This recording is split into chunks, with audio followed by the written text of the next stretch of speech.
আমরা জানতে চেয়েছি ওর কাছ থেকে সেটা হলো যে নির্বাচন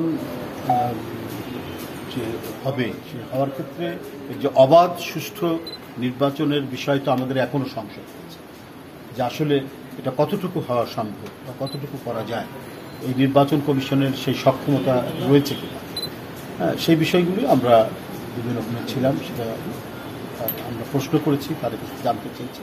তারা পূর্ণাঙ্গ প্রস্তুতির কথা বলেছেন, কিন্তু আমরা এও জানি যে প্রশাসনের বিভিন্ন স্তরে, এটাও তো একটা প্রশাসন, যদিও একটা ইন্ডিপেন্ডেন্ট বডি, এটা রাষ্ট্রের একটি স্বাধীন সত্তা, কিন্তু বিভিন্ন স্তরে স্তরে দোসররা বসে আছে।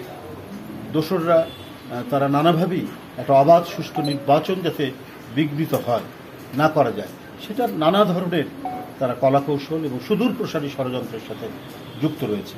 সর্বক্ষেত্রে আপনার সিভিল প্রশাসন বলুন, সেখানেও যেমন রয়েছে, অনেক ঘটনায় দেখছি অনেক কিছুই হচ্ছে। তো সব কিছু মিলিয়েই আমাদের সেটাই জানতে চাওয়া ছিল যে দোসররা এখানে কী ধরনের তারা অবস্থান করছে, তারা কোনো ধরনের প্রতিবন্ধকতা সৃষ্টি করছে কিনা, এগুলো আমরা তাদেরকে প্রশ্ন করছি। তিনি বলেছেন যে না, আমরা সব কিছু বিবেচনা করে সব কিছু দেখে শুনে যাতে স্বচ্ছতার ক্ষেত্রে, ট্রান্সপারেন্সির ক্ষেত্রে কোনো ধরনের যাতে কোনো বিঘ্ন না ঘটে, কোনো ধরনের কোনো কালিমা যাতে লিপ্ত না হয়, সে ব্যাপারটা তারা সুচারুভাবে তারা দেখছেন এবং একটা অবাধ সুষ্ঠু নির্বাচনের জন্য যে প্রস্তুতি দরকার নির্বাচন কমিশন সেই প্রস্তুতি তারা গ্রহণ করছেন। সে ব্যাপারে তাদের যথেষ্ট আত্মবিশ্বাস রয়েছে, কমিশনের যথেষ্ট আত্মবিশ্বাস। এই মুহূর্তে যে দাবিগুলো গ্রহণ করে একটা অবাধ সুষ্ঠু নির্বাচন সম্পন্ন করা যায়, সেই কাজগুলি তারা করছেন এবং করতে সক্ষম হচ্ছেন বলে আমরা আমাদেরকে তারা জানিয়েছে। তো যাই হোক, আমরা মূলত সামগ্রিক যে আপডেট যেটা এই পর্যন্ত তাদের প্রস্তুতি কী, এটাই জানার জন্য আমরা এসেছিলাম। তো সেই ক্ষেত্রে আমরা আরপিওর যে বিভিন্ন বিষয়গুলি আছে এবং আরপিওতে বিধিবদ্ধ যে বিধানগুলি আছে সেই বিধানের ক্ষেত্রে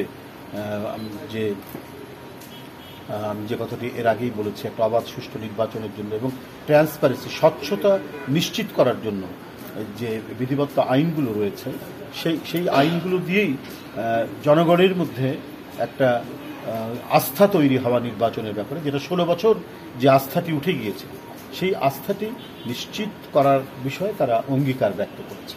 আমরা আশা রাখি বর্তমান যে নির্বাচন কমিশন তারা একটি অবাধ সুষ্ঠু ইনক্লুসিভ সবার অংশগ্রহণমূলক একটা নির্বাচন করতে সক্ষম হবেন এবং সেই ক্ষেত্রে তাদের আন্তরিকতার আমি কোনো অভাব দেখিনি এই মুহূর্তে।